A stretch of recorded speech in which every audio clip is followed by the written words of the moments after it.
Entonces, hay aminoácidos que pueden tener una cadena R ionizable, ¿cierto? Especialmente los que tienen grupos amino o algún carboxilo en su cadena R, ¿verdad? Bueno, con esa introducción, pues vamos a iniciar esta clase de péptidos y proteínas. Era muy importante que estudiáramos muy bien la parte de los aminoácidos, porque ahora vamos a ver un poquito de los péptidos. Los péptidos, pues, no son más que moléculas de aminoácidos que se encuentran unidas, ¿verdad? Normalmente son pocas moléculas de aminoácidos, ¿cierto? Entonces, comenzamos. Jóvenes, normalmente ya hemos platicado en la clase de ayer que dos moléculas de aminoácidos pueden unirse de forma covalente a través de un enlace peptídico, ¿cierto? Jóvenes, este enlace peptídico, ¿qué tipo de enlace forma? Alguien que me diga. Si estamos hablando de que aquí tenemos dos aminoácidos, vean, aquí tenemos el hidroxilo, el OH de este carboxilo del aminoácido primero, y aquí tenemos que este hidrógeno se va también de este amino del siguiente aminoácido.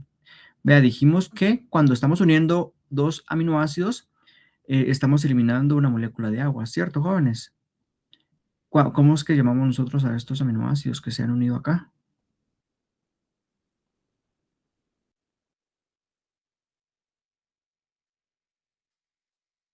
Tiene un nombre, ya lo mencionamos.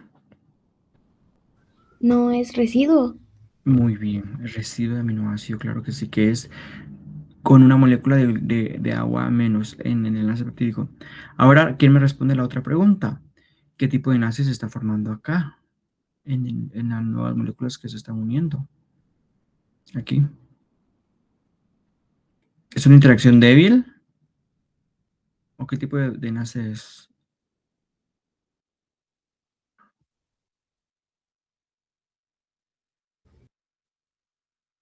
¿Quién? Un enlace covalente. Es correcto, jóvenes, es un enlace covalente. Ay, jóvenes, por favor, agréguenme por favor a la tarea de esta clase. Em, ¿Qué es un enlace covalente y cómo se puede formar? ¿Entre qué tipo de átomos? No sé si ya se los he preguntado. Fíjese que me sorprendió un poquito de que en el examen hay personas que no conocen y no identifican el enlace covalente de una interacción débil, ¿sí?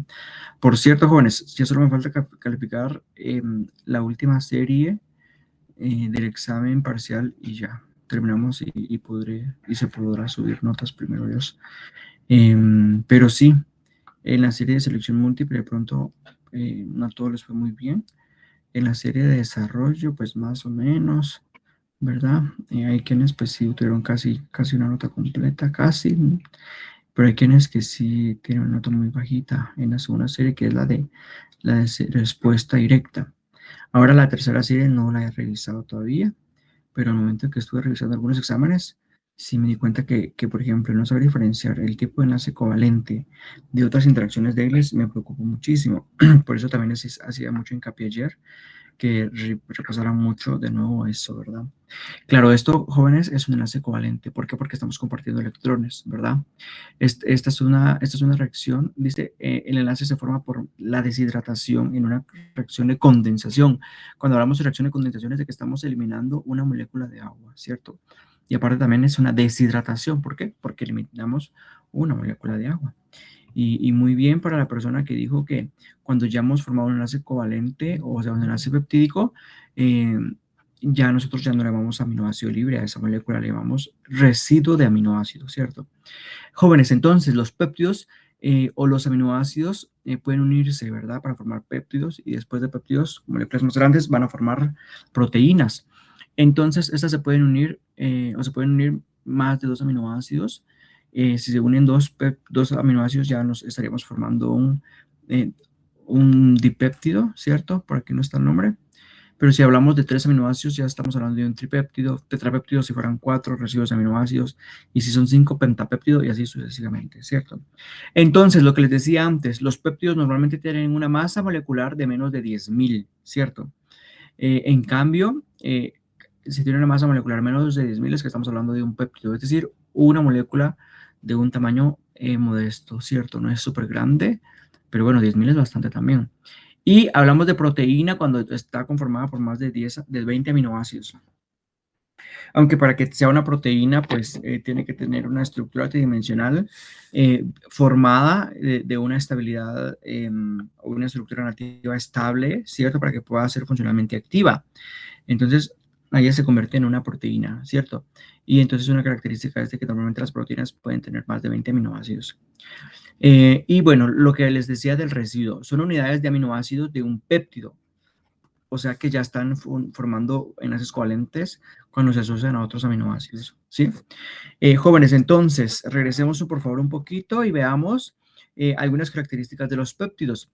Si hablamos de péptidos jóvenes, a ver, regresemos al ejemplo que hemos colocado si nosotros fuéramos aminoácidos y nos agarráramos de las manos y saliéramos al patio del T11, siempre van a ver, si somos nosotros 20 personas, ustedes son 20 y yo 21, bueno, estamos agarrados de la mano, todos, siempre hay un aminoácido que está al inicio, siempre, ¿cierto? Y un aminoácido que está al final. Entonces, si nosotros somos 21 aminoácidos, los que estamos unidos por enlaces covalentes o por enlaces peptídicos, jóvenes, les quiero preguntar, ¿cuántos aminoácidos en el extremo se encuentran? ¿O cuántos aminoácidos libres se encuentran de los 21? ¿Cuántos creen ustedes que están libres? Dos. Solo dos. Dos, es cierto. El aminoácido que se encuentra al inicio, que vean, tiene una característica muy importante, que tiene un amino libre. Es decir, siempre el aminoácido, siempre el residuo del aminoácido que cuenta, que tiene el aminoácido libre, es el aminoácido que inicia la cadena polipeptídica. ¿Qué significa? Que al momento de que pasó por el ribosoma, ¿cierto? En el ARN mensajero, el primero que se sintetizó fue este aminoácido, vean.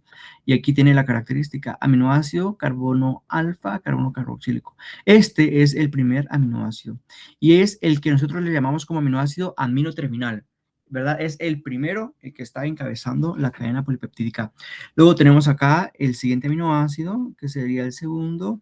Aquí tendríamos el tercer aminoácido. Quiero que lo logren ver, por favor. El cuarto aminoácido. ¿Y cómo iniciamos? Iniciamos siempre con el amino, ¿cierto? Con el amino, el amino, el amino, ¿cierto? Pero estos aminoácidos que están internamente están formando un enlace covalente o un enlace peptídico. Y aquí tenemos el último aminoácido, ¿cierto? O sea que en este péptido que nosotros estamos haciendo acá tenemos 1, 2, 3, 4, 5 residuos de aminoácidos. Y entonces, jóvenes, el último aminoácido que se encuentre agarrado de la mano, ¿qué grupo funcional va a tener libre? Carboxilo. El carboxilo, ¿cierto? Con una propiedad ácida, ¿cierto? Y que puede disociarse y que puede tener a un pH de 7, pues se puede encontrar disociado, ¿cierto? Entonces, un péptido, jóvenes, al menos va a tener uno y dos extremos ionizables, ¿cierto? Al menos. Mucho ojo, porque entonces, dependiendo de cuál es el R y dónde se encuentra el R, todo lo que nosotros vemos de rosado es R. Aquí tenemos, por ejemplo, un aminoácido. Vea, probablemente este es el metilo o la serina, ¿cierto? Porque tiene un hidroxilo acá. Aquí tenemos, vean qué aminoácido es este, si tenemos un hidrógeno acá. Apunta la lengua. Glicina. Diga, glicina. Este que tenemos acá, si tiene un hidroxilo, un fenilo acá. ¿Qué aminoácido es? Tirosina.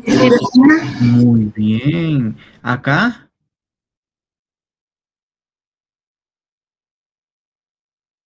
este sería así. El siguiente más sencillo después de la glicina sería la Alanina. alanina. Y acá tendríamos aquí ya tendríamos que profundizar un poquito más en el conocimiento, pero sería la leucina, ¿cierto? Jóvenes, entonces, mucho ojo. Aparte de los dos ionizables que se encuentran en el extremo, hay otro grupo funcional que se encuentra ionizable de todos los que están acá formando este péptido. ¿Cuáles tienen grupos, cuáles tienen a ver, ayer hablábamos de pKa, pKb o pK1 y pK2, ¿cierto? Pero hay unos que tenían pK3, que eran los que tenían ionizable. Hasta donde recuerdo, este se podía ionizar, ¿cierto?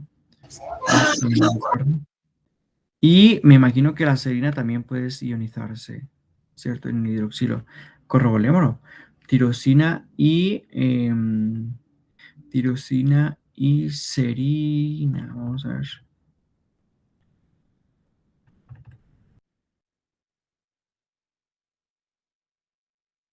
Tirosina, vean, tiene un R ionizable. Quiere decir que ese hidroxilo se puede ionizar, ¿cierto?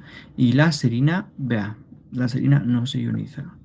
Tiene un hidroxilo, pero no se ioniza, no tiene un pKr, ¿cierto, jóvenes? Entonces, bueno, pero entonces esa característica que hemos visto de este primer péptido que estamos aquí viendo, nos dice que aparte de este y de este ionizable, tiene otro ionizable acá, ¿cierto? Los demás no se están ionizando. Entonces, todo péptido va a tener un grupo alfa aminoácido libre, que normalmente es el que va a encabezar la cadena polipeptídica, y va a tener un alfa carboxilo libre, que es el que va a finalizar la cadena polipeptídica, ¿verdad? Entonces, uno en cada extremo se ioniza, por lo que es importante que de todos los aminoácidos, solo vamos a considerar el amino y el carboxilo al momento que necesitamos ver una ionización o una ionización para ver incluso el pK, el punto isoeléctrico, por ejemplo, de este péptido. Ah, pues sí, este péptido también tiene un punto isoeléctrico que va a depender entonces de los grupos funcionales ionizables que tengan su estructura. Entonces, aminoácidos que no se encuentren en el extremo, los aminoácidos no terminales, no se van a ionizar y no contribuyen al comportamiento total ácido-base, a menos de que tengan un grupo R ionizable, ¿cierto? Entonces, específicamente que tenemos la serina, la glicina, la tirosina, la anina y la leucina. De hecho, el nombre de este polipéptido, de este péptido, perdón, sería seril, glicil, tirosil, alanil, leucina, ¿verdad? Porque los primeros son como sustituyentes, como si fuera el metilo, pero en este caso es metil, por ejemplo, etil. Pero en este caso, como estamos hablando de un aminoácido, es el lugar de serina, seril, glicil, tirosil, alanil, leucina. Bueno, entonces, bueno, los valores de disociación sirven para deducir, pero no pueden aplicarse de modo estricto. Es decir, normalmente nosotros podemos utilizar acá los valores. Esto es otra tablita, es otra referencia, pero por favor, para determinar valores de pK y pKb, utilicemos la tablita que está en Nenninger y la tablita que ya hemos visto antes. Esta solo es como una referencia de otro libro. Pero ¿por qué está acá? Para que veamos de que según la referencia algunos valores pues pueden cambiar un poquito, ¿cierto? Comparen ustedes en la tablita que vimos ayer y en esta tablita que tenemos acá y pues probablemente algunos valores van a ser diferentes. Entonces, los valores de disociación pues pueden servir para deducir, ¿verdad? Pero no pueden aplicarse de modo estricto. Es decir, yo puedo sacar más o menos el punto isoeléctrico de un aminoácido o puedo sacar el punto isoeléctrico de un péptido, ¿verdad? Considerando los puntos o los grupos ionizables. Sin embargo, esto no es así estrictamente. En la naturaleza eso no puede ser así. Puede verse afectado pues, por otros factores, ¿verdad? Como entre uno de ellos puede ser la solubilidad, así como también algunas otras propiedades iónicas del péptido. Y de esta forma entonces se va a contribuir a la forma tridimensional y a la estabilidad también del péptido, ¿cierto? Es decir, estos ya van a estarse disponiendo de alguna forma. El péptido incluso puede empaquetarse de cierta forma, pueden formar algunas estructuras un poquito más estables y de esa forma pues puede impedir que los grupos R o algunos extremos pues no puedan estar como muy disponibles y pues le resten como un poquito de aporte a las características propias del péptido, ¿cierto? Entonces, bueno, es importante considerar esa parte. Respecto a la nomenclatura de los péptidos, ya les empezaba yo a decir un poquito antes. Normalmente en el nombre de cada residuo de aminoácidos se puede sustituir el ina o el ato por el sufijo il o hilo. Ya les decía yo, serina, seril, alanina, alanil, y así sucesivamente. Entonces, el hilo o el il indica la unidad de acilo, que es carente del grupo carboxilo, ¿cierto? ¿Por qué? Porque hemos donado al menos un hidroxilo para formar el enlace peptídico, ¿cierto? Entonces aquí tenemos un péptido, vea que está conformado acá. Veamos, es la estructura. Aquí empieza el amino, el carbono alfa, la cadena R y el carboxilo. Y aquí tenemos el siguiente, amino, carbono alfa, cadena R y carboxilo. Este sería que un dipéptido, tripéptido, tetrapéptido, ¿o qué es esto? Dipéptido. ¿Seguros todos?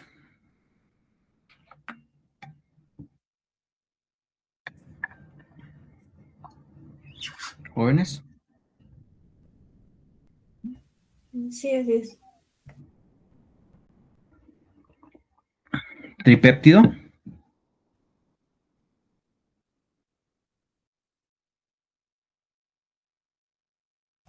Es un ¿Cuántos dipéptido. es un dipéptido, jóvenes? ¿Por Perdón, qué? creo que se escuchó tripéptido, pero dije Yo le escuché tri, perdón. Bueno, entonces aquí tenemos, por ejemplo, la alanina, ¿cierto? Y la serina, ¿cierto? Vean, aquí está el CH3 y aquí está la serina CH2OH. Entonces, el nombre de este sería alanilserina.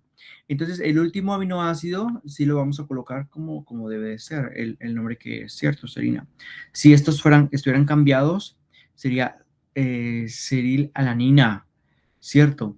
Entonces, siempre vamos a escribir entonces los nombres desde el extremo amino terminal hasta el extremo carboxilo terminal, ¿cierto?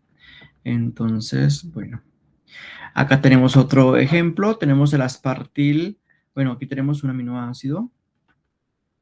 A ver, siempre identifiquemos los grupos amino, aquí tenemos el carboxilo y aquí tenemos el siguiente. Ok. Vea, aquí tendría que terminar un aminoácido, sin embargo, aquí tenemos que oh, ¿esto qué es? Esto será parte de otro aminoácido. Pues puede ser solamente un sustituyente. Entonces aquí tenemos, este sí es el aspartato, CH carboxilo. Entonces este es el aspartil y acá este es el fenilalanil metilester. Vean cómo nombramos los sustituyentes. En este caso, fenilalanina, esta es la fenilalanina, solamente que tenemos un metil unido a un enlace éster, ¿verdad? En la fenilalanina. Entonces, esta es una molécula que normalmente nosotros le denominamos aspartame, que se encuentra como un edulcorante, como un accesorio a algunos productos alimenticios, ¿verdad? O incluso creo que puede funcionar también como un conservante. Mucho ojo, porque entonces es como un dipéptido, es una modificación de un dipéptido, pero especialmente por esto que se le está agregando, ¿cierto? El aspartame. Entonces, referente específicamente a las proteínas, normalmente mm, las proteínas pues están conformadas por determinadas subunidades. Cada subunidad está formada por una cadena polipeptídica y está sintetizada por un gen. Cierto. Sin embargo, hay proteínas que pueden asociarse o que pueden conformarse por dos subunidades o por dos o más subunidades múltiples. Es decir, ¿qué significa esto? Por dos o más cadenas polipeptídicas. Ya les había mencionado yo a qué me refería con una cadena polipeptídica, ¿cierto? Pero una cadena polipeptídica es la que se sintetiza a partir de un gen o a partir de un transcrito. ¿Qué es un transcrito? ARN mensajero particular. Pero entonces, si una proteína, hay proteínas entonces que pueden estar conformadas por dos o más cadenas polipeptídicas. Y esas cadenas en algún momento entonces llegan como a formar parte de la subunidad, una de las unidades que forma las proteínas. Entonces, ¿qué significa esto? Que si, por ejemplo, tenemos, por ejemplo, la hemoglobina. La hemoglobina, jóvenes, está conformada por cuatro subunidades. Dos subunidades alfa y dos subunidades beta. Entonces, aquí tenemos la subunidad alfa y aquí tenemos la otra subunidad alfa, ¿cierto? Sin embargo, está conformada también por otras dos unidades de color beta. Pero, no color, perdón. Otras dos unidades que nosotros le llamamos beta, ¿cierto? Y entonces en este caso tenemos acá la unidad beta. Entonces, una característica importante que en este caso de esta proteína que estamos hablando, que ya les dije yo que es la hemoglobina, ¿verdad? Para que se pueda sintetizar la hemoglobina necesitamos de cuatro cadenas polipeptídicas, dos alfa, dos beta, ¿cierto? Es decir, que hubo la intervención de cuatro transcritos, ¿verdad? Pero hay proteínas, como el caso de la mioglobina, de que solamente funciona por medio de una cadena polipeptídica. ¿Y cuál es esa cadena polipeptídica? Pues es una cadena polipeptídica alfa, nada más, sin tanta cosa, ¿sí? Entonces, y esta es fisiológicamente activa, ¿cierto? Y cumple pues la misma función que es el transporte y almacenaje del el oxígeno, solamente que en el caso de la mioglobina, vea el nombre mioglobina, mio músculo, es decir, es una globina que está presente en el músculo. En el caso de la hemoglobina, transporta oxígeno, ¿verdad? Por medio del grupo hemo, ¿en dónde? En el oxígeno que está en la sangre, ¿cierto? Entonces, los polipéptidos dice que pueden estar asociados de forma covalente, es decir, asociados en forma de cadenas polipeptídicas y en formas no covalentes, es decir, en las unidades. ¿Qué significa esto, jóvenes? Que todas las interacciones o todas las uniones que están acá, que forman parte de la cadena polipeptídica, todas las uniones, como recordemos nosotros agarrados de la mano, son uniones covalentes. Pero hay regiones o hay asociaciones que no están marcadas por uniones covalentes. Lo que les decía yo en la primera clase que vimos, las asociaciones entre moléculas, ¿verdad? Entre una macromolécula y otra, es por subunidades o interacciones débiles. Es decir, esta interacción que está ocurriendo entre la unión de la subunidad alfa y la subunidad beta en esta posición es una subunidad, son interacciones no covalentes. Miren, estas otras unidades son asociaciones no covalentes, hay asociación no covalente y esto asociación no covalente también, ¿cierto, jóvenes? Entonces, muchísimo cuidado con eso. ¿Por qué? Porque cada subunidad, vengo y repito, una subunidad o una cadena polipeptídica se ha formado, ¿verdad? A partir de un transcrito, a partir de un gen, y está asociada por uniones covalentes. Pero una cadena polipeptídica y otra cadena polipeptídica, su asociación ya sea por interacciones no covalentes. Por favor, díganme los nombres de interacciones no covalentes. Fuerzas de Van der Waals, puentes de hidrógeno, Fuerzas hidrofóbicas. fuerzas iónicas. Interacciones carga-carga o iónicas, ¿verdad? Que se atraen o que se repelen. O sea que todo lo que está de amarillo es por interacción no covalente, ¿cierto, jóvenes? Lo que está de color amarillo. Y lo que está internamente, pues sí, son covalentes, ¿verdad? Entonces, las cadenas y subunidades pueden ser idénticas o pueden ser diferentes, ¿verdad? Ya se los decía yo con el caso de la hemoglobina. Aquí tenemos 2 alfa y 2 beta, o sea, son 2 iguales y 2 diferentes, ¿cierto? Entonces, la otra pregunta, otra cosa que tenemos que ver acá es cómo saber cuántos aminoácidos tiene una proteína. Normalmente, bueno, aquí esto es muy importante que presten mucha atención, porque normalmente nosotros podemos dividir la masa molecular de una proteína y dividirlo en 110. Pero bueno, aquí algo muy importante. Normalmente dice que la masa molecular media de un aminoácido es un valor próximo a 128. Es decir, que si yo sumo la masa molecular del grupo carboxilo, la masa molecular del amino, la masa molecular del carbono alfa, del hidrógeno y de la cadena R, pero los hago un promedio. Normalmente el peso molecular de los aminoácidos en promedio es de 128 cada uno. Pero al momento de que nosotros unimos a los aminoácidos, es decir, formamos un residuo de aminoácido, nosotros ya no podemos decir que es 128 la masa molecular. ¿Pero por qué, jóvenes? Porque nosotros le tenemos que quitar la masa molecular del agua. ¿Cuánto es la masa molecular del agua, jóvenes? 18. ¿Por qué 18? Bueno, pues porque agua es una molécula de oxígeno que vale 16, o que el valor es 16, y 2 de hidrógeno, 1 cada uno, o sea, 2, o sea, 16 más 2, 18. Es decir, a la masa promedio, a la masa molecular de un aminoácido que es de 128, le resto 18 y eso me da 110. ¿Qué significa eso? Que si yo quiero saber cuántos aminoácidos conforman a una proteína, con saber la masa molecular de una proteína dividido 110, SAS, yo ya puedo saber la cantidad o el número de aminoácidos que conforman a una proteína en particular, ¿cierto, jóvenes? El número de aminoácidos que están presentes en la proteína, ¿cierto? Jóvenes, como tareita, por favor, les voy a pedir, bueno, los aminoácidos jóvenes normalmente nosotros los abreviamos como AAS, ¿cierto? Así como está acá, AA''S. Bueno, es como una abreviatura, ¿cierto? Por favor, vamos a investigar 5 proteínas, vamos a ver la masa molecular de la proteína y lo vamos a dividir entre 110, perdón, y luego vemos y comparamos cuántos aminoácidos tiene la proteína que nosotros hemos investigado y comparamos, ¿verdad?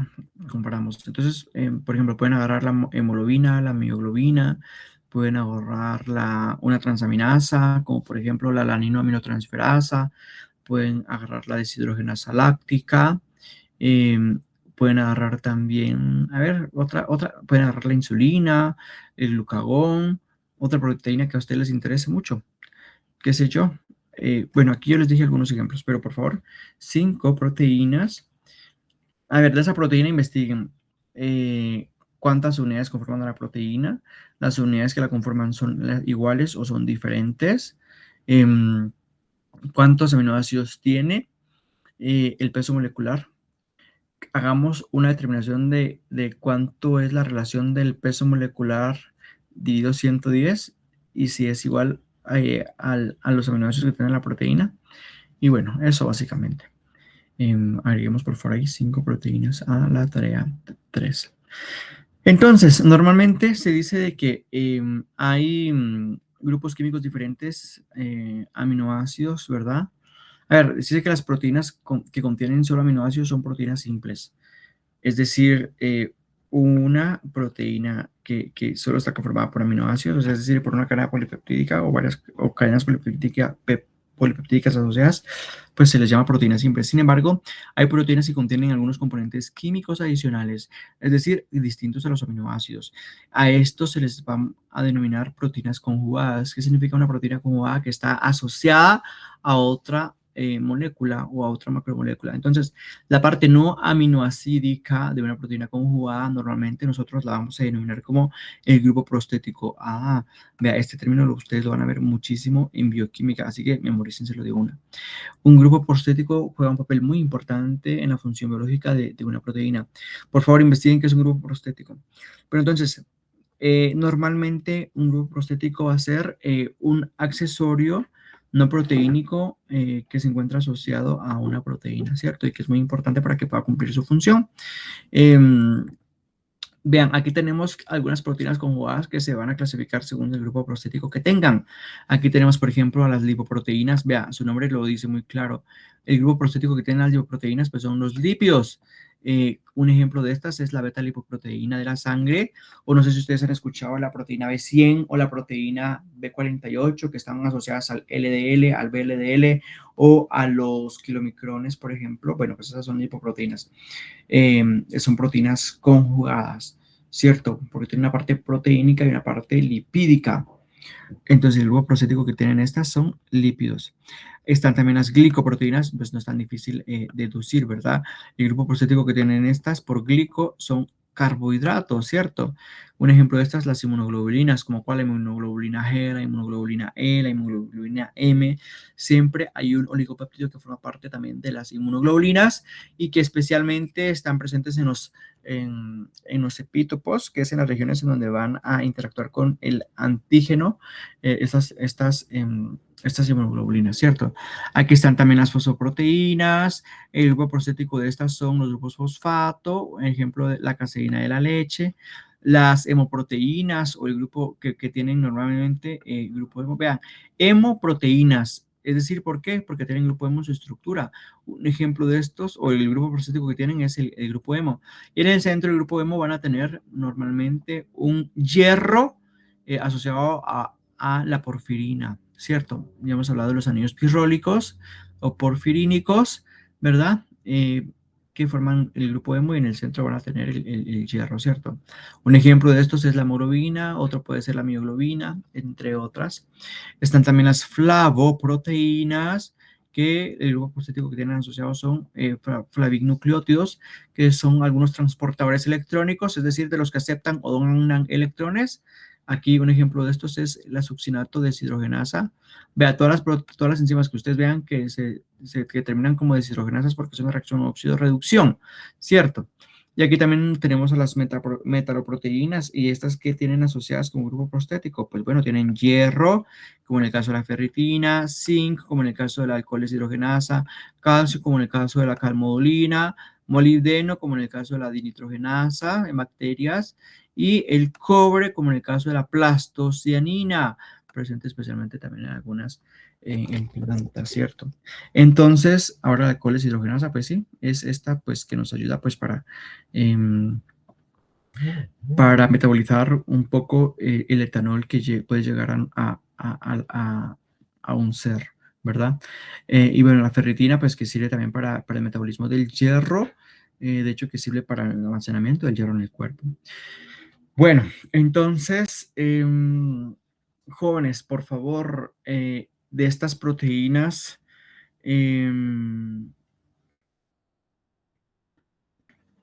aquí estoy pensando. Bueno, aquí están, por ejemplo, los grupos prostéticos, pero les iba a decir como que si fueran jovencitos de primaria y dije, bueno, no sé qué tanto puede ser esto, pero pudieran buscar la forma tridimensional de las proteínas y vean en dónde es que tienen su grupo prostético asociado, ¿cierto? Em, pues vean, ¿verdad? Analicen muy bien. Les iba a decir que coloquen recortes, ¿verdad? En la tarea, no sé si recortes pues pudiera ser algo factible, o intenten como medio dibujarla y más o menos colocar un poquito donde se encuentra el grupo prostético, pero más que todo no es como que sean imágenes así súper perfectas o que sean así como wow, nítidas, sino que más que todo como para más o menos indicar la asociación que pueden tener los grupos prostéticos a estas proteínas. Y pues así ustedes van viendo también un poquito de la importancia de estos grupos prostéticos en las proteínas. Bueno, jóvenes, entonces acá tenemos nosotros que un polipéptido, un polipéptido nosotros también le podemos determinar el punto isoeléctrico. Entonces acá nos están diciendo determinar el punto isoeléctrico del siguiente péptido y dice GFV. G es glicina, F es fenilalanina y V es valina. Entonces, indique también la carga que presentaría el mismo a un pH fisiológico de 7.4. Bueno, nos están diciendo también, vea, a un pH de 7.4, ¿cuál es la carga que va a tener el aminoácido, o perdón, el polipéptido, o el péptido, perdón?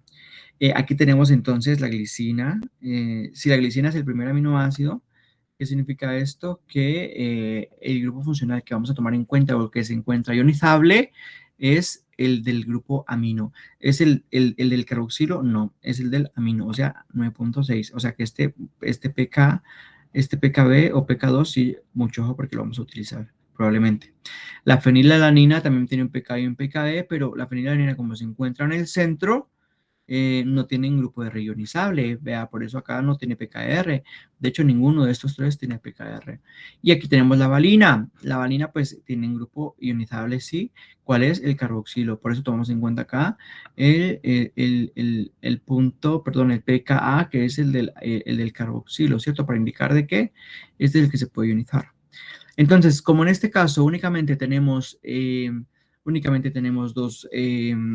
dos grupos ionizables, pues no está tan difícil la determinación del punto isoeléctrico de este polipéptido, ¿verdad?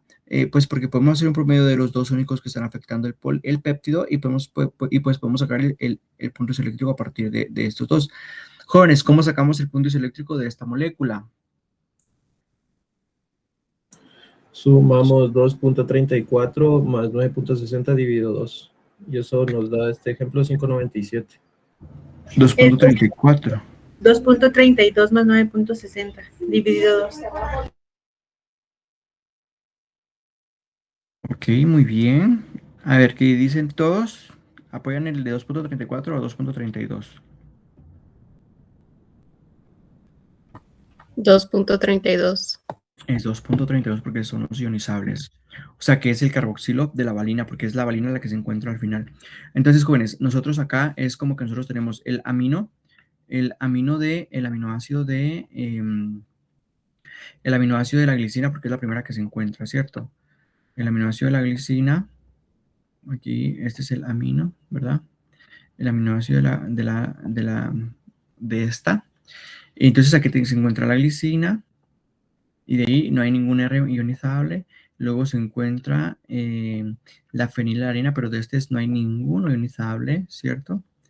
Y por último se encuentra la valina. Y la valina, ¿qué es lo que tiene libre? El carboxilo, ¿cierto? Y este se puede encontrar incluso sí, con una carga negativa, ¿cierto? Entonces, estos dos son los que se encuentran libres, son los que se encuentran ionizables. Miren, y el amino de la glicina. Lo pueden ver, tenemos que estar seguros de esta parte, ¿sí? Bueno, y aquí tenemos, aquí nos están pidiendo miren, calculemos el punto isoeléctrico de un péptido.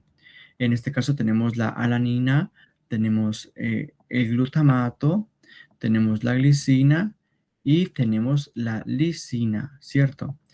Entonces, vean, si tenemos alanina, tenemos glutamato, tenemos glicina y lisina, ¿cuál sería el nombre de este péptido, jóvenes? ¿Quién me lo dice?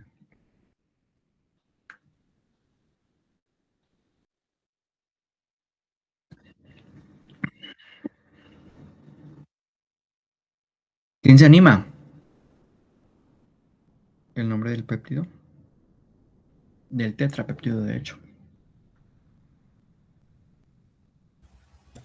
Sería alanil, glutamil, glicinil,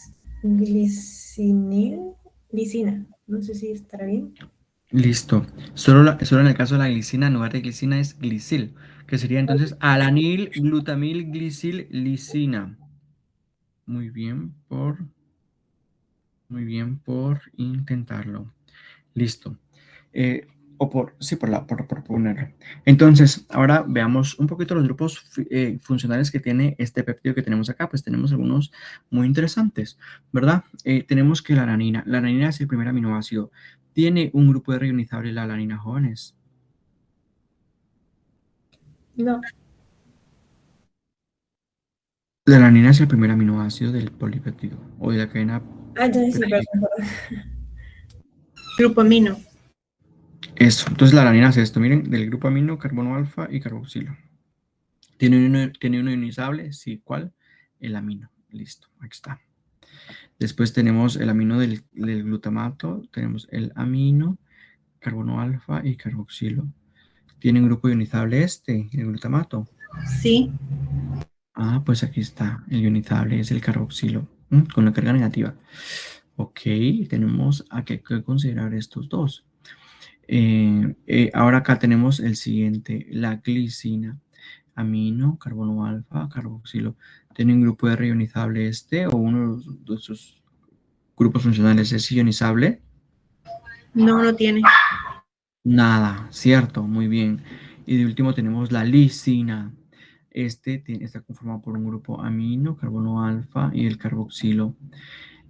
Tiene grupos R ionizables, jóvenes, o grupo ionizable. Sí, los dos. Ok, uno es el carboxilo, porque está en el aminoácido final y aparte tiene este amino que se encuentra en la cadena R ionizable. Ay, muchísimo ojo. Entonces, significa que si yo quiero sacar el punto isoeléctrico de esta molécula, sí necesitamos al menos conocer cuál es el pK de cada una de estas, ¿cierto? Bueno, entonces algo que tenemos que ver es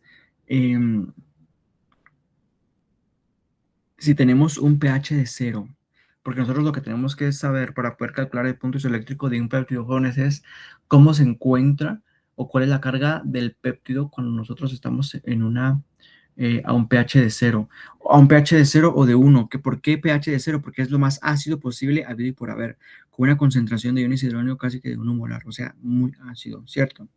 Entonces, a un pH de 0, ¿cuál es la carga del péptido, jóvenes? ¿Cómo lo sabemos?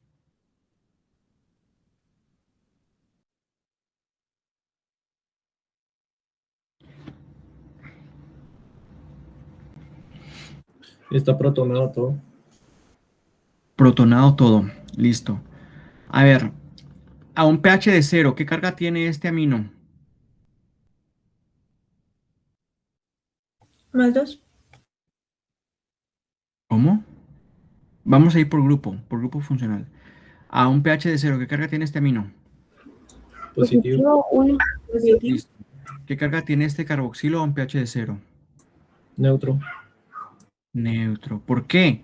Porque a un pH de 0, este se va a encontrar protonado, ¿cierto? Es decir, se va a encontrar con en su forma de hidrógeno, ¿cierto? A un pH de 0. Listo. A un pH de 0, ¿cómo se va a encontrar este?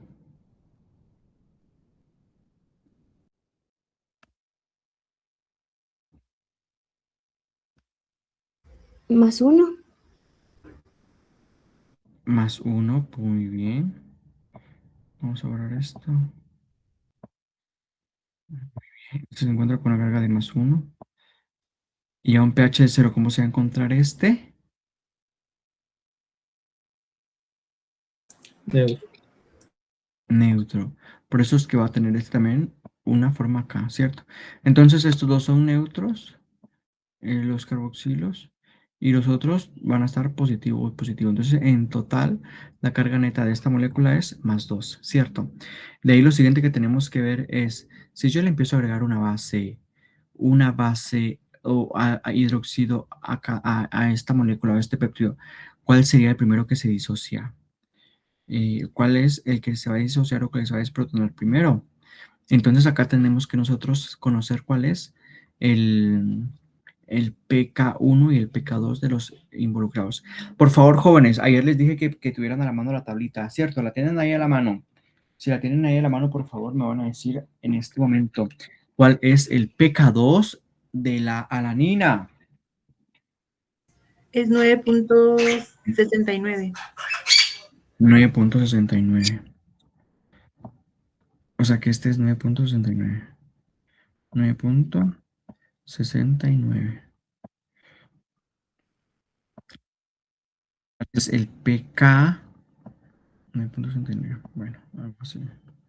Dígame también, por favor, cuál es el pK1 de la lisina, porque es el pK1 el que vamos a utilizar acá, ¿cierto? Acá.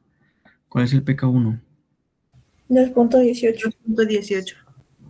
2.18. Listo.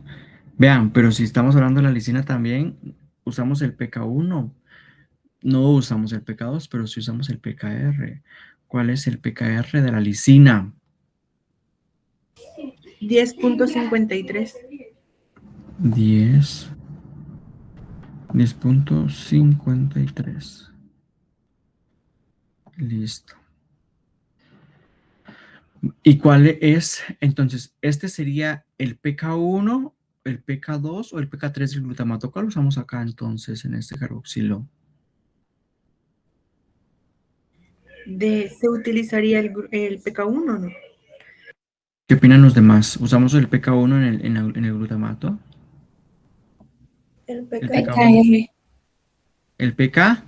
R. R. Muy bien, es el pKr. ¿Cuánto utilizamos para el glutamato? 4.25. Ok, 4.25. Bueno, listo, jóvenes. Vean, entonces ya hemos platicado acá algo. Tenemos acá este P, tenemos solo que este no me quedó muy cristiano. 4.69. No, ese es 9.69, ¿cierto? Bueno, listo. Jóvenes, entonces, a un pH de 0 vamos a tener una carga neta en esta molécula de más 2. Ya lo dijimos, ¿cierto? Más 2. Entonces, si yo empiezo a protonar, ¿cuál sería el primero que se empezaría a desprotonar de los cuatro? Sabiendo que este tiene un pK de 9.69, este de 4.25, este de 10.5 y este de 2.18. ¿Cuál sería el primero que se desprotonaría? Pasando por un pH de 0, 1, 2. ¿Cuál? El El carboxilo 3 carboxilo. de la lisina. El carboxilo de la lisina, ¿cierto? ¿Qué pasaría entonces? Eliminamos poco a poco este hidroxilo, ¿cierto? Al momento de que nosotros, este ion hidronio, ¿verdad? Al momento de que estemos protonando, ¿verdad? Muy bien.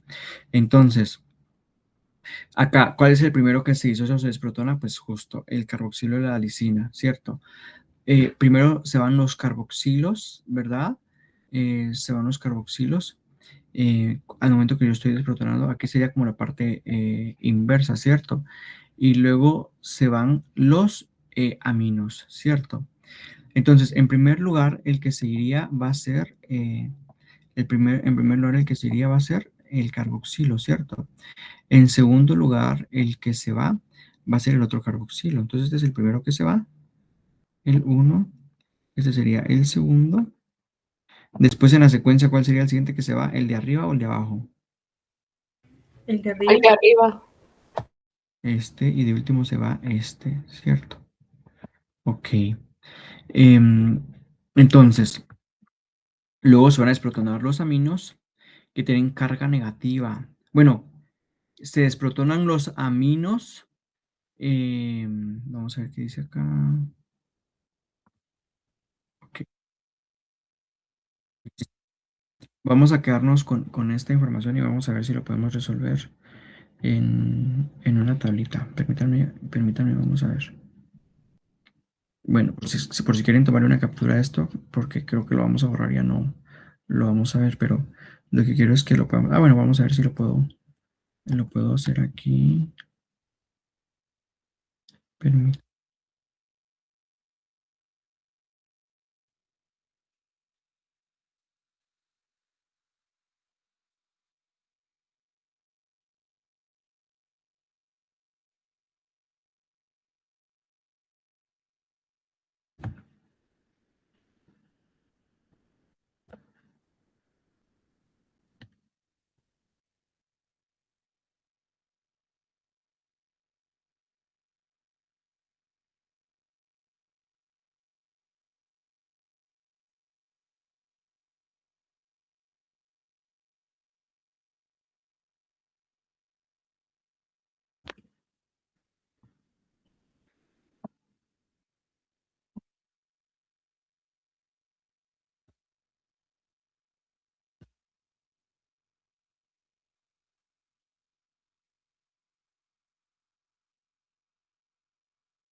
Listo, les voy a compartir otra página de momento.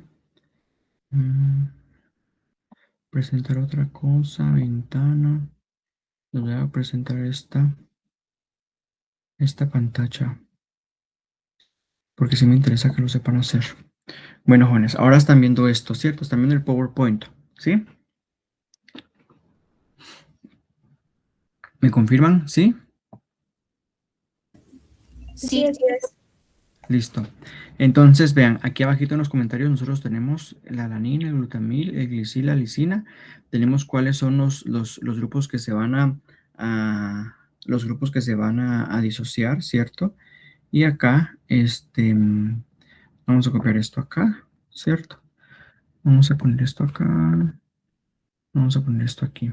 Bueno, estamos calculando entonces el punto isoeléctrico de la, de esta molécula. Listo. Entonces, ya vimos que a pH el péptido tiene una carga positiva 2, ¿cierto? Tiene una carga de positiva 2. ¿Cómo voy a esto acá? Bueno, no importa. Entonces tenemos los reionizables que son el amino, ¿verdad? Que este es el que se va a disociar, va a ser, si yo le agrego por aquí una animación, este va a ser, vamos a ver aquí, el primero que se disocia va a ser este, dijimos, ¿cierto? El uno. El siguiente que se va a disociar va a ser el 2, que en este caso dijimos que era este, ¿cierto, jóvenes? Vamos a agregar esto por acá abajo. El, luego vamos a tener el 3, que el siguiente dijimos de que era este, ¿cierto? El 3 y luego tenemos el 4. Bueno, entonces, inicialmente, vamos a anotar por aquí las cargas de esta estructura. Ya habíamos dicho que la carga de esta molécula es de 2, ¿cierto? Pero ¿por qué? Vamos a anotar por aquí abajito. A ver, la carga a un pH de 0. Regresemos por favor a carga de un pH. Aquí vamos a estar hablando que tenemos un pH de 0 aquí, ¿cierto? pH 0. pH 0. Acá, ¿cierto? Entonces, a un pH de 0, ¿cuál va a ser la carga que va a tener cada una de estas moléculas? Ya hemos platicado de que a un pH de 0, ¿cuál dijimos que va a ser el amino? A un pH de 0, ¿positivo o neutro? Positivo. Positivo. Positivo, ¿cierto? El glutamato en su grupo carboxilo, esta C está aquí. A ver, vamos a poner aquí mejor carboxilo. Vamos a poner aquí glutamato. Glutamato. Y ahí está. Listo. Entonces, en el caso del glutamato, ¿qué carga va a tener acá a un pH de 0? Neutro. Neutro. Neutro, muy bien. La lisina. Primero vamos con el R. ¿Qué carga tiene la lisina? La Positivo. lisina. Positivo, muy bien. Positivo 1. Bueno, vamos a colocar aquí positivo 1 para que sea más específico, ¿cierto? Y acá, el carboxilo, ¿qué carga tiene? Neutro. Neutro. Neutro, ¿cierto? Muy bien. Entonces, nosotros empezamos a agregar base acá, ¿cierto? Y luego nos encontramos con el primer punto, el primer pKa, que en este caso es la lisina, ¿cierto? Que es el primero que se va a ir. Y eso sucede específicamente a un pH de 2.18, ¿cierto? Es el primero que se nos va. Le vamos a agregar acá una rayita, ¿cierto? Y entonces eso sucede específicamente cuando nosotros estamos cambiando a un pH.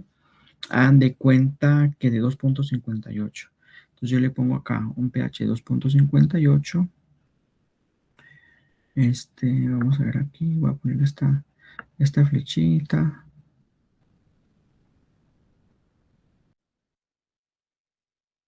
No se puede, bueno. 2.58. 2.58. Pero ¿cómo le hago para voltear esto?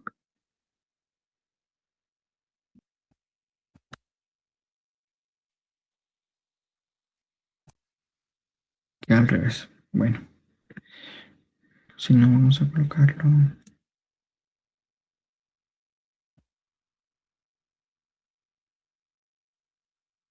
Vamos a colocarlo aquí. A un pH de 2.58, ¿cierto?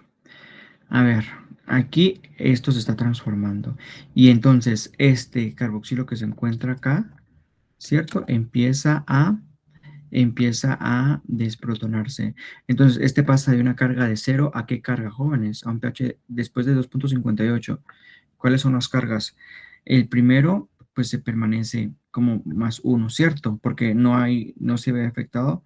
Después, hagamos de cuenta que aquí el pH que ya nos están preguntando es un pH de 3. Hagamos de cuenta que es de 3. A un pH de 3.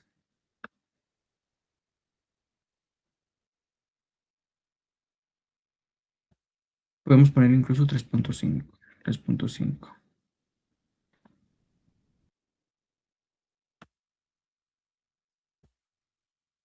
Listo. Cuando hablamos de 2.58 es en donde está el punto, el pK, ¿cierto, jóvenes? Pero si nosotros subimos el pH, quiere decir que esto pasa a ser de 0. ¿A qué carga, jóvenes? Este carboxilo. -1. Muy bien. Este se queda con carga positivo. Este se queda con carga neutro. Este se queda con carga positivo 1. Y este pasa de 0 a -1, ¿cierto? Algo que no hemos colocado es la neta global. Bueno, muy bien. Entonces,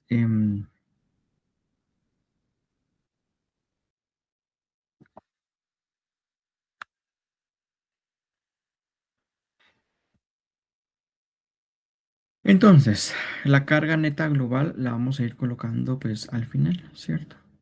La vamos a ir colocando acá. Aquí habíamos dicho que tiene una carga neta de más 2, que es lo que estaba aquí, ¿cierto? ¿Qué es lo que estaba aquí? Estos. Entonces, aquí a un pH específicamente 2.58 tendríamos relaciones equimolares de este péptido con carga negativa y la mitad tendría una carga neutra, ¿cierto? A un pH de 2.58. Pero a un pH de 3.5, este ya se desprotonó completamente, ¿sí? Y entonces, en lugar de tener una carga de neutro, esto pasa a tener una carga negativa, ¿cierto? Por eso es que esto cambia acá. Por eso entonces, la carga global de esta molécula acá, ¿cuál es, jóvenes? A un pH 3.5. ¿Cuál es la carga neta global de esta? Más Más uno sería más uno. Más 1. ¿Están todos de acuerdo? Porque sumamos acá 1 positivo, 0, más 1 positivo, 2, menos 1, queda 1 positivo. ¿Cierto, jóvenes? Bueno, entonces, ¿cuál es el siguiente que se va a desprotonar, jóvenes? Siguiente que se va a desprotonar es el del glutamato, ¿verdad? Este que se encuentra por acá, ¿verdad? Entonces, a ese nivel, nosotros pues le quitamos acá, ¿verdad? Porque es el siguiente que se desprotona, ¿cierto? El siguiente que se desprotona, porque inicialmente estaba esto en forma de hidrógeno. A ver, si quieren, vamos a colocar por acá el hidrógeno, ¿verdad? El hidrógeno que estaba aquí inicialmente, pero que después se va, ¿cierto? Igual acá, el hidrógeno que estaba inicialmente acá, pero que después se va.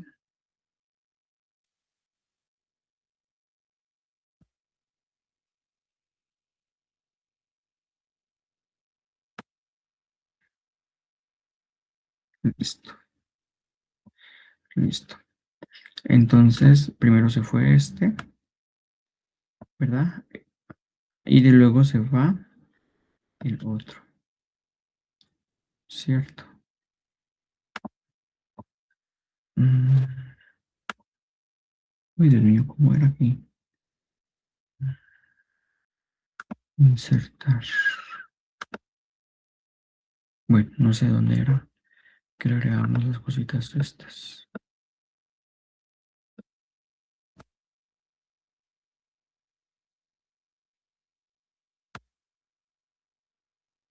Y bueno, entonces el siguiente que se va es este, ¿verdad?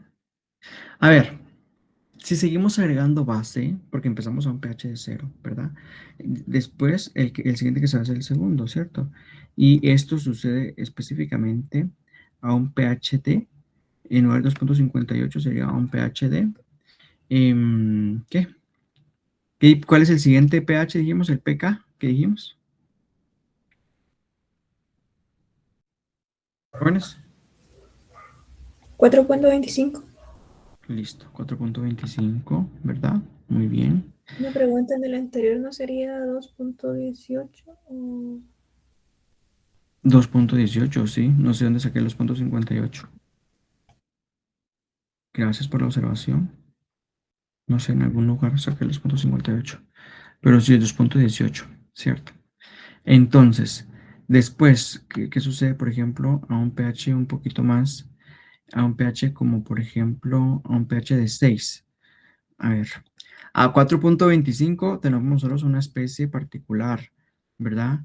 Tenemos la mitad específicamente de, de uno protonado, o sea, tenemos el 50% con este grupo funcional protonado y el 50% es protonado, un pH de 4.25.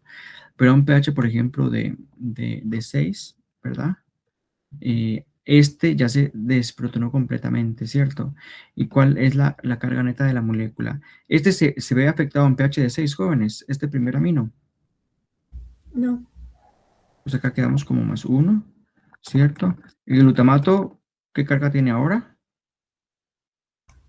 menos uno. Menos 1. Jóvenes, ¿me están siguiendo todos los demás? La lisina, ¿qué carga tiene a un pH de 6, ¿se ha afectado o algo? Sigue igual. Sí, igual, +1, ¿cierto? ¿Y el carboxilo qué carga tiene? ¿Se ve afectado al pasar de 3 a 6? Sigue con carga -1. Listo, con carga -1.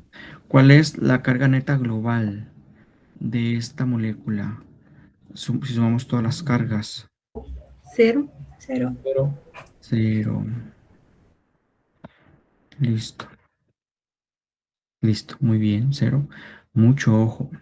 0. Esta es la molécula que nos interesa saber cuáles son los pK arriba y abajo, porque son los que nos van a afectar específicamente para determinar el punto isoeléctrico. Pero bueno, hagamos la desprotonación completa de esta molécula, ¿cierto?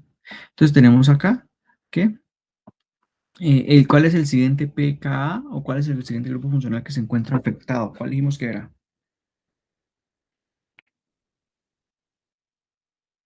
El que tiene pK de 169. 9.69, es decir, el del amino de la alanina, ¿cierto? Este que se encuentra aquí. Entonces, este cambio se va a ver específicamente a 9.69, ¿cierto? Y entonces a este pH eh, empezamos a desprotonar este amino. Entonces vamos a pasar de una carga positiva a tener una carga. ¿Qué carga llega a tener este joven? Es una carga de positiva a.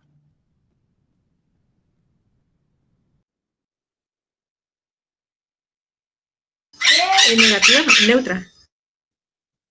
¿Qué opinan todos? ¿Negativo o neutro? ¿Qué piensan? neutra. Neutro.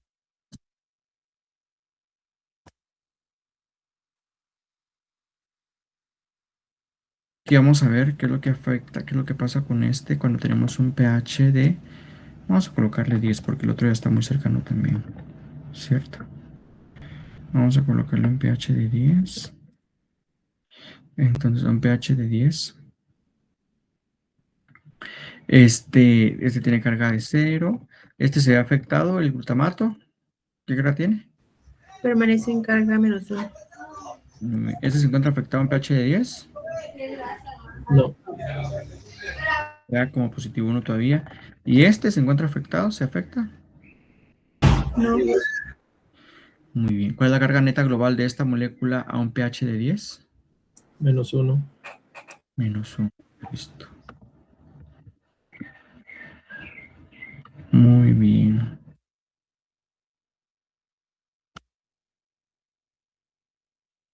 Listo. Pero vamos a terminar de desprotonarla. Es decir, agreguémosle más base a la vaina esta.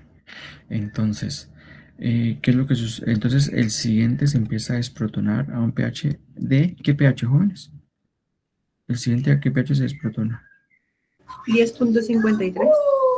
Maravilloso. 10.53, ¿verdad? Entonces, a este pH 10.53, específicamente a un pH de 10.53, tenemos relación equimolar, o sea, tenemos todo este polipéptido, pero este se encuentra en mitad protonado y mitad desprotonado, ¿cierto? Entonces, específicamente a un pH de a ver, aquí agregué un pH de 12, ¿verdad? Para que sea un poquito más alto. A un pH de 12. A ver, ¿cuál es lo que se encuentra afectado a un pH de 12? ¿Cómo es la carga de esta molécula? ¿Se ve afectada? Sí, pasa Sería -1. neutra. Pasa -1, la primera. No permanece como neutra, no. Permanece como neutra, sí, Cero porque ya. ya se desprotonó. No hay más cambios acá. Acá, ¿qué pasa con el glutamato? Permanece negativo. ¿Qué opinan los demás jóvenes? Por favor, participen todos. ¿Qué pasa con la lisina? ¿Se ve afectada? Tanto neutra. Ah, muy bien. Porque de un pH de un pH de 10 a un pH de 12, la lisina que tiene carga positiva y la podemos ver acá, ¿cierto? La podemos ver aquí. Va a pasar entonces de carga neutra a cero, ¿cierto? A ver, ¿y este carboxilo se ve afectado?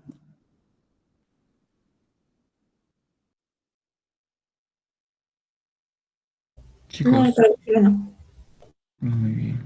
¿Cuál es la carga global de la molécula a este nivel? Menos. Dos. -2, muy bien. Listo. Listo, jóvenes. Ya hemos terminado de desprotonar completamente este polipéptido. Si yo les pregunto a ustedes cuál es el punto isoeléctrico de esta molécula, ¿cómo lo calculamos? Entre 9.69 y 4.25. Muy bien, Dividido. ¿pero qué? Porque aquí es donde nosotros tenemos la carga cero de esta molécula, ¿cierto? Entonces, vamos a ver cuáles son los pKs que se encuentran afectando aquí. em, Vamos a ver cuáles son los pKs que se encuentran afectando acá, ¿cierto? Y nos damos cuenta que precisamente este, son estos los aminoácidos que se encuentran afectando, ¿cierto? Que tanto este, ¿verdad? Vamos a colocarle aquí, que le colocamos una flechita. Vamos a colocarle una estrellita. Sería este pKa, ¿cierto?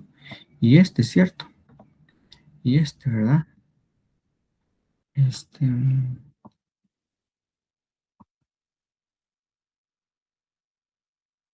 entonces le sacamos el promedio, ¿verdad? Y es el que nos va a indicar el, el punto isoeléctrico de este. ¿Cuál es el punto isoeléctrico de esta molécula entonces, jóvenes? 6.97. Es igual a 6.97. Listo. 6.97. Muy bien. Vean, jóvenes, esto es lo que nosotros tenemos que hacer para poder determinar el punto isoeléctrico de un péptido. Es decir, vemos primero lo que nos tenemos que preguntar es cómo se encuentra cómo se encuentran las cargas a un pH de 0. De hecho, que es esto, miren, pH 0 carga del péptido y luego vamos a ir agregando base. ¿Cuál es el que se disocia primero y cuál es el que se desprotona primero y el orden, ¿verdad? Primero se van los carboxilo. En realidad, vamos a pasar de un carboxilo hidrogenado a un carboxilo que se encuentra con una carga negativa, ¿cierto? Entonces, mucho ojo con esto. De esto se lo quitamos, ¿verdad? El primero que es, sí, a un pH de 0 se encuentra primero protonado, ¿cierto? Y luego lo desprotonamos. Y luego se desprotonan los aminos, es decir, pasamos de una carga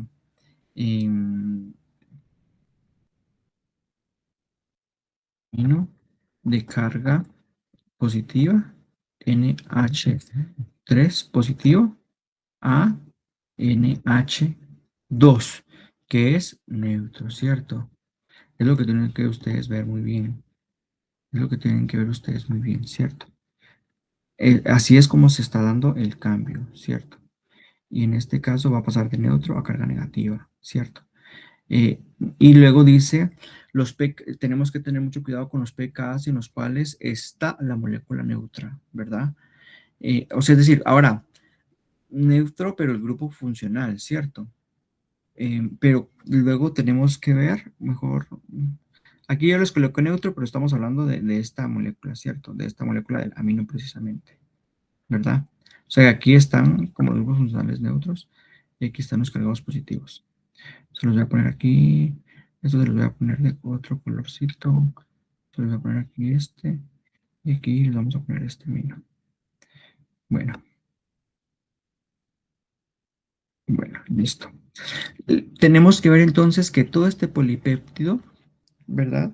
En cuál se encuentra en una carga neutro. Y luego determinamos el punto isoeléctrico como haciendo un promedio de los pK que están alrededor de la molécula con carga de 0. ¿Cierto, jóvenes? Y así es como nosotros lo calculamos. Entonces, pues estas son las instrucciones que debemos de seguir. Aquí está el ejemplo. Por favor, tengo una captura de pantalla tanto a esto como a esto. este que sería el ejemplo, ¿verdad? Y eso es lo que tendríamos que hacer, ¿cierto, jóvenes? Bueno, listo. Entonces, eh, jóvenes, ¿alguien tiene algún duda con esto? Con esto que hemos visto.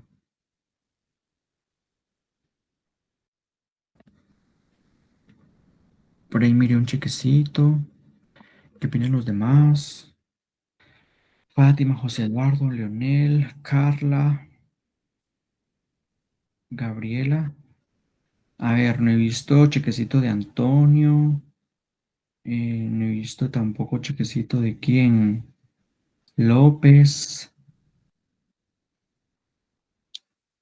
¿Tienen dudas, jóvenes? Alejandra. Disculpe, es que fíjese que a nosotros la licenciada nos explicó de otra manera. Entonces sí, a mí se me complica un poco como usted lo explica. Ok. Miren, a mí lo que me interesa es que llegue al punto isoeléctrico.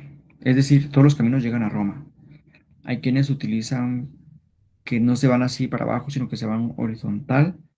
Pero si usted puede llegar al punto isoeléctrico, maravilloso, ¿cierto? Otra cosa que les voy a preguntar. Ah, bueno, mire, algo muy importante acá. Algo, bueno, y que su análisis sea lógico, ¿cierto? Porque si su análisis no es lógico, pues ¿cómo? Había una pregunta por aquí. A ver, si yo les pregunto, jóvenes, ¿cuál es la carga de esta molécula a un pH de 7? ¿Qué me dirían? O a un pH fisiológico. ¿Cuál sería la carga de este péptido? Es neutra. Neutro. A ver, ¿qué me dicen los demás?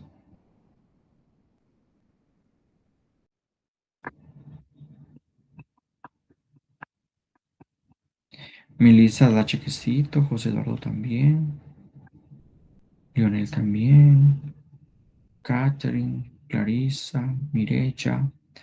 Listo.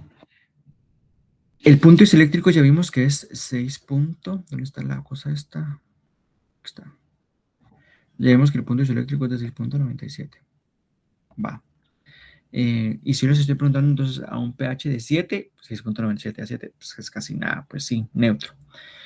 Y si fuera 7,4, pues igual, pues neutro, probablemente un poquito más alcalino, pero no se ve afectado la carga de esta molécula porque ya vimos que los pKa que se encuentran afectados aquí es hasta 6 hasta 9,69 y 4,25, o sea, está lejísimos. O sea, neutro definitivamente. Bueno, está bien. Si yo les pregunto cuál es la carga de la molécula a un pH de 3, ¿qué me dirían? A un pH de 3. ¿Qué carga tiene este péptido? 1 positivo. Positivo.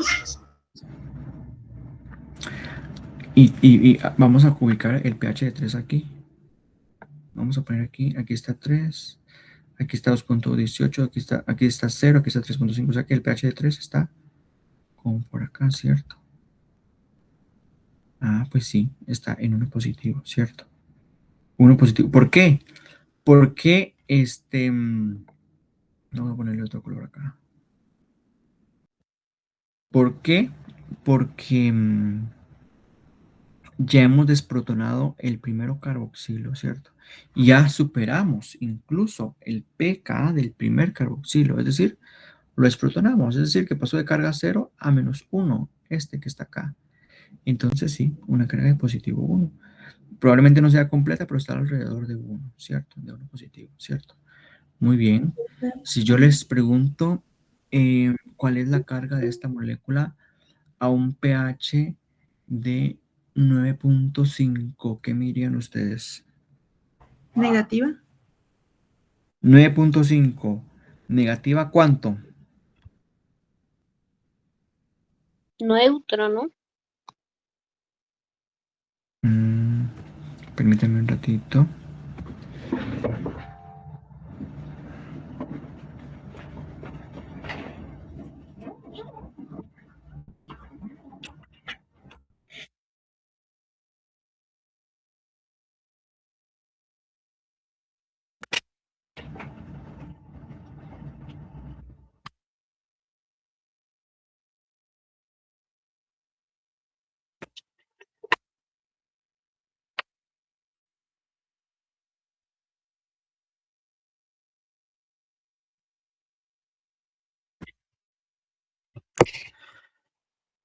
Entonces, a un pH 9.5, vean, nos estaríamos ubicando como por acá. Ahorita les digo dónde. Disculpe, no se mira la tablita. No. No, Ay, cuando ¿por qué? estaba solo en PowerPoint sí se miraba, pero ahorita que tiene como que la presentación compartida no se ve.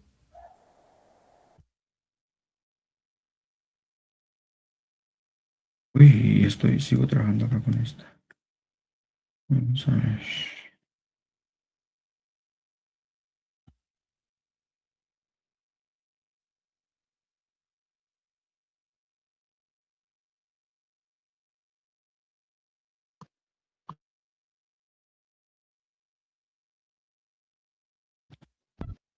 Yo ahora sí soy.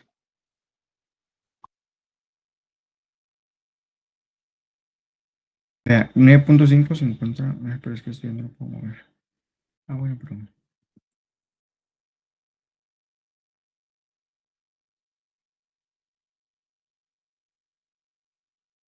pH 9.5 se encuentra como por acá, miren, jóvenes.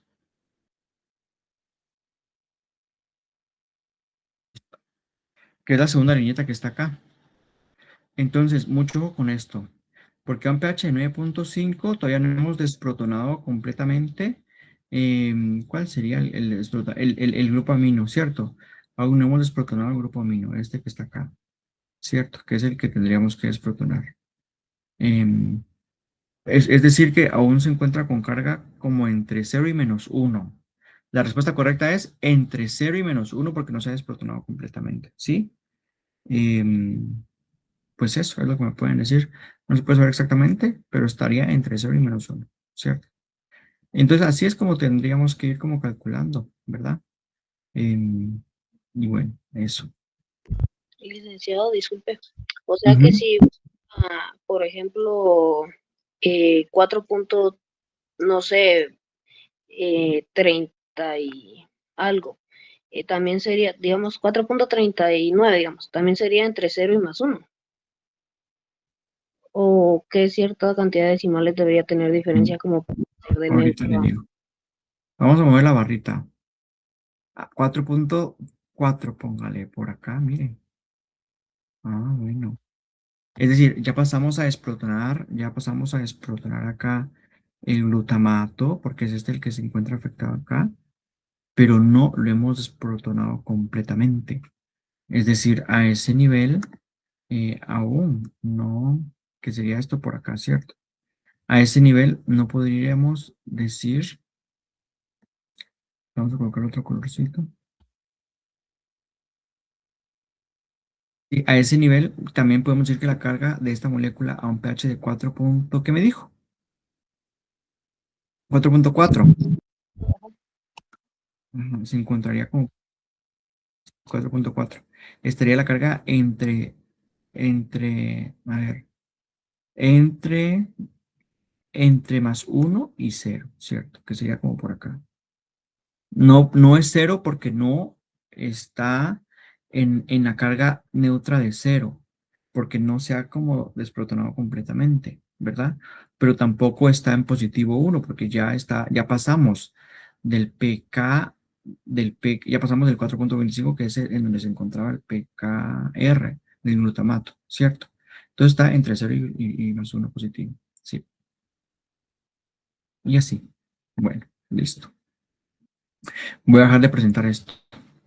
Ah, bueno, no. Creo que vamos a seguir aquí. Listo. Entonces, jóvenes, así es como lo podemos lograr. Jóvenes, aquí tenemos, por favor, para tareita que me puedan poner el punto isoeléctrico de estos péptidos. Esto también les va a servir como ejercicio para que puedan hacer para que puedan como saber un poquito en la identificación del aminoácido, en el código de una letra, ¿verdad? Y pues, sí. Por favor, esta tareita la pueden hacer en parejas, ¿sí? La pueden hacer en parejas. Y con que uno lo suba de los dos, claro, tienen que tener identificación de los dos en la primera hoja, número de carnet y todo eso. Llevar en físico el día viernes, ¿cierto? Bueno, jóvenes, si no hay otra duda de esto, pues vamos a suspender acá la clase y vamos a retomar en un momentito. Vamos a descansar un ratito ahorita y nos vemos, ¿cierto?